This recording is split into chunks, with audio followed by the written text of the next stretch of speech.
Caddo Parish on issuing a worthless check. I'm assuming this correlates to like issuing a bad check here in Texas.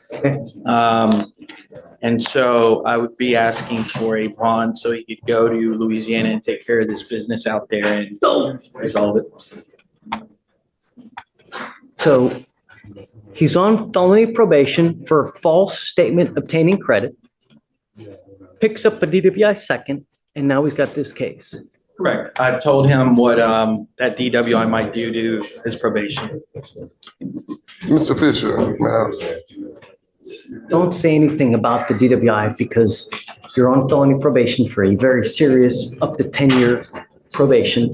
You picked up a new case, and now you have another case in Louisiana. I mean, really. I had no idea about the case in Louisiana, sir. I had just went to the Army base in Killeen. I was working for Bobtail Crane, and when they escorted us into the military base, nothing popped up about a charge or anything else like that. I had no clue about this. If I would have known about this, I could have easily took care of this whatsoever. But the problem is that stuff keeps happening. When do we say when? Sir, like I said in the case for the DWI, I was not drunk. I was on my way to work. Really, now's not the time to fight those cases. My only point is that it just stuff keeps happening. Yes, sir. State's asking for a bond. In addition to the federal probation right now, we're also seeing. He's on federal probation too? I'm sorry. I thought you said federal, but the 3-year probation that he was on right now from the 185th out of 2022. He also had a deferred revoked in 2010 from Montgomery County that resulted in 10 months of TDC. He also had another TDC trip for tampering with government record in 2008. He had an evading of a motor vehicle, which is a state jail felony that was reduced to a lesser evading for the 351st in 2007. He's also had a couple theft arrests that resulted in dismissals. He's also on a DWI second here in. How many trips you got? 2? Sir. How times you been to the pen? It was just one time, sir. It was just one time. You're saying how many times you've been to the penitentiary, Amy? I'm seeing at least 2 here for TDC. No. One in 2008 and another in 2008 from Montgomery. No. It was only one time. Here's the thing. If you have 2 pen trips, you're what's labeled a true habitual. Anytime you pick up a serious felony, you're looking at 25 to life. So when you're out there in the free world, you have to be extra special good, because if not, you could be looking at a minimum of 25 years to life. Yes, sir. No, I'm just giving you facts. Judge, if I could argue for my client a little bit, he does have criminal history. The issue here is he's got this DWI. He's made bond on that. He's got a bond there. He is on deferred as well in the 185th. I don't show a court date there. I don't see anything happening there as of yet. The only thing he's here in front of you right now is for issuing a worthless check out of Louisiana. This is something that could easily be taken care of possibly by paying something even from here. If not, he is willing to go to Caddo Parish and avail himself to that parish and figure that out. It's not a serious case, Judge. He does have history. He was, from what he tells me, he was unaware that this popped up. I don't know when this actual case was issued, when it was presented, when it was filed. Is this a new case? Is this an old case? It was issued October 31st. The offense date was September 14th. Of this year? October 31st of this year? The warrant was issued this year. 24? Yes, the warrant was issued this year. The offense date was September of last year. October 31st of this year. They issued the warrant on October of 24. Yes. But the actual alleged offense date is September of last year. of 23. Yes. Okay. So less than a month, Judge. He's been in Texas. My problem and my concern are 2 things, though, Mr. Peters. Number 1, are you a danger to the community? Number 2 is you've got a lot of theft cases, and theft cases where other people are involved. So if I set you a bond, is it someone else's money that's going to pay for you to get out? You know, you've got a false statement to obtain credit. You've got a bunch of theft cases. Now you've got another theft case out of Louisiana. So is it someone else's money that's paying for you to get out? And then when we get you out, Are you still a danger to the community? You know what I mean? Perception is reality, Mr. Peters, and your record speaks for itself. Can I say something, Mr. Fisher? Just don't talk about the No, cases. I'm not talking about the cases. We all have a past. You know what I'm saying, Mr. Fisher? Some of us been called, some of us haven't been called. But at the end of the day, I have changed my life and turned myself around. Since all of those things that you have talked about, I have been driving trucks. I have been doing right by the community. I have custody of my 11-year-old son that I am being a example of what a man should be. I have done everything that I'm supposed to do, Mr. Fisher. I'm not out here causing chaos and controversy about anything out here in society. I speak at the local church. DWI 2 days ago, a second DWI, you're on the felony deferred and now you've got a fugitive case. Mr. Fisher, that was, again, I was not under the influence. I had just got out for work at Bobtail Crane. That's when that transpired. I told the officer that I did not have anything to do with the drink. He said, because your eyes are red. That does not solidify me as being drunk. I was tired. I just worked 16 hours. Don't talk about specifics. Yeah, of the cases. Okay. How much is the value of the check? It was like 511. It's under 1,000.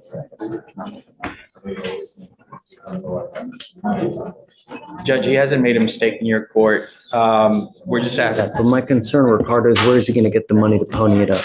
Well, Judge, I know you're speculating that it could be the public's money, but it could also be his money. I mean, he's been working for 5 years. He's got a CDL. He worked at Superstar Logistics for 5 years before working for Bobcat Crane. So he's been gainfully employed. It could easily be his money. I mean, there's nothing to say that it's the public's money or anything like that. He's got a history, but he's got no history with you.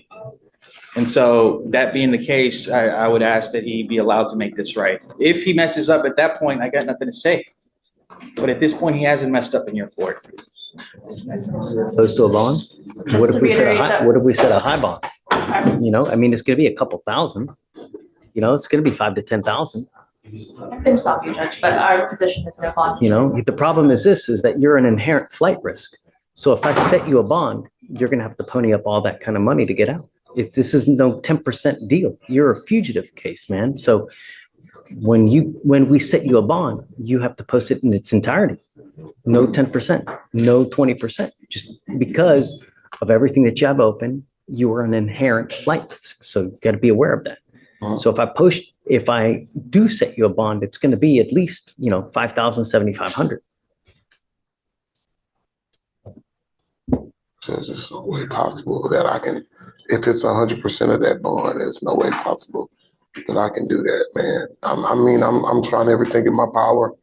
Got a good job and everything else like that. I will say this, but this is just not all bad news, because you're not wanted out of like Wyoming, Montana, Alaska, Louisiana.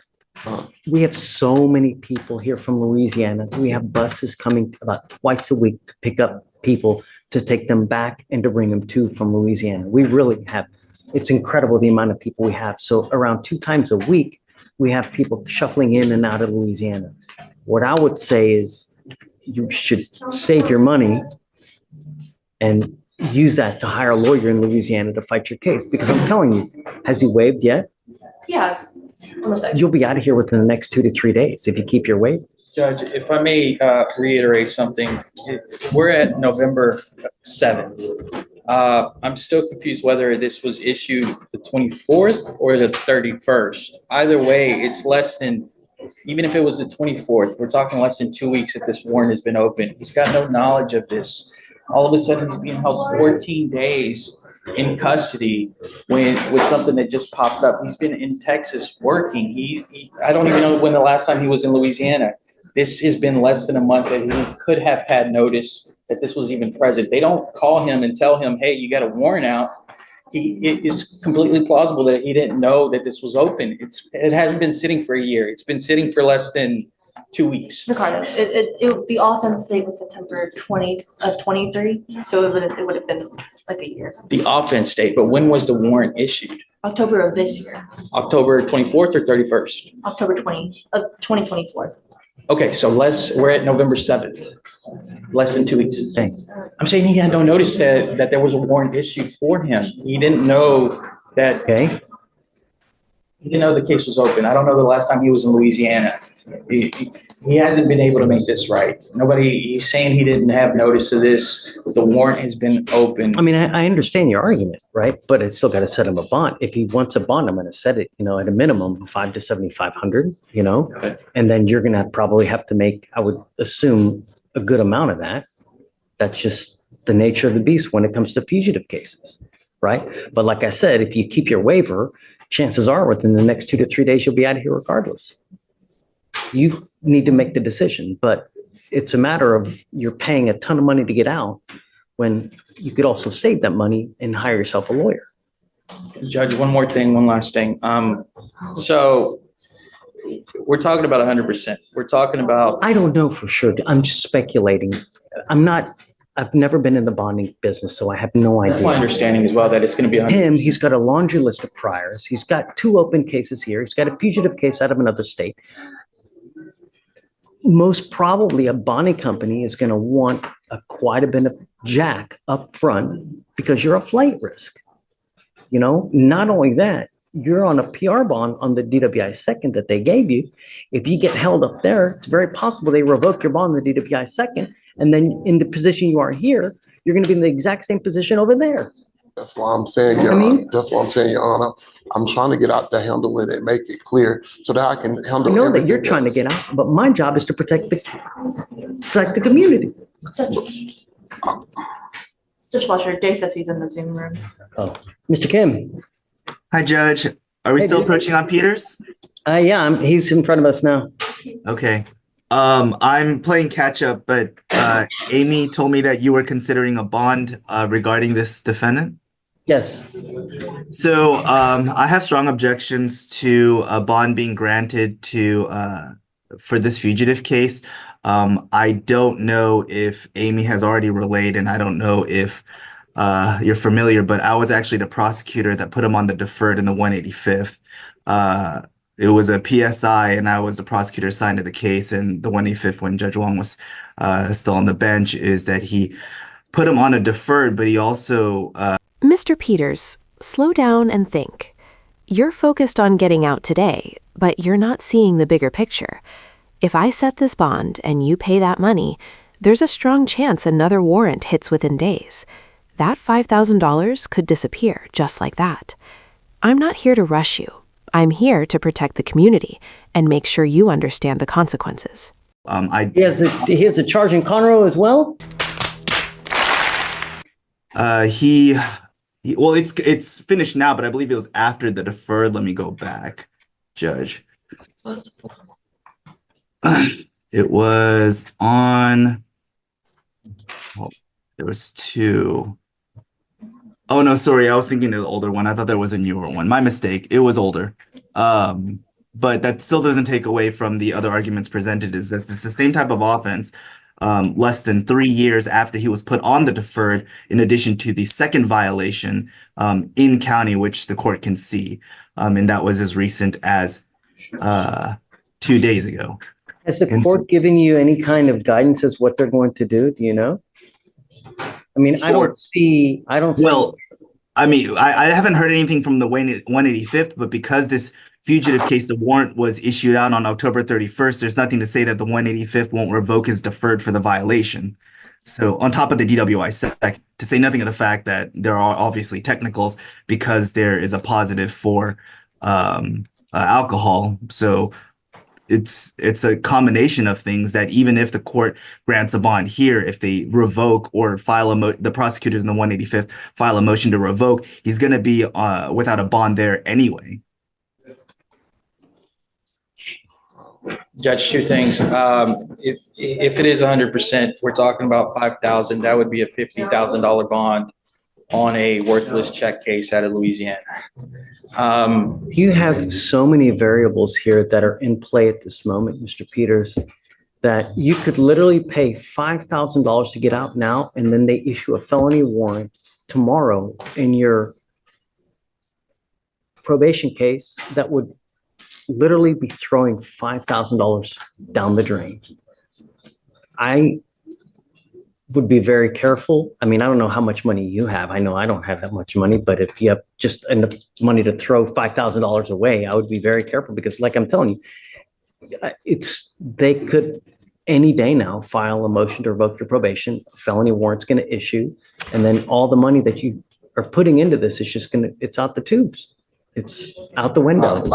Your Honor, I have to at least save my job so that I can do what I need to do to fight that DWI case.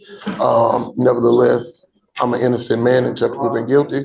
So whatever crimes I have done in the past, I have paid my time for that. I had did that when I was a younger man. I'm no longer that younger man that I once was. Who are you kidding? Done this when I was a younger man. It's a year and a half ago. You're on probation. Now you picked up a DWI. Now you got this. I mean, really, who are you kidding yourself? Just look. Just if you want me to set the bond, I'm going to set it at around $500 to $7,500. Okay, if you want to do it, do it. I'll give you time to consider. But I'm telling you, it's probably not one of the wisest ideas because within the next 2 to 3 days, you'll be out of here if you don't pony up that money. And it's very possible that they any day now file that motion to revoke because they're going to let the 185th know that you've picked up 2 cases from the time that you've been on probation, right? You have. You picked up a new case in Louisiana. You picked up a case here, right? While you've been on probation. That's not one of the things that you're supposed to do. So any moment, lickety spit, they're going to file a motion to revoke. And if Actually, Your Honor, if I may, if the court does set a bond, then I'm going to. Your Honor, I understand what you're saying, but I have to get back to work. I need to fight this DWI case and keep my job. I've made mistakes before, but I've paid for them. I'm not the same person I used to be. I just need one opportunity to prove that I can handle this the right way. you got blinders on your eye to get out when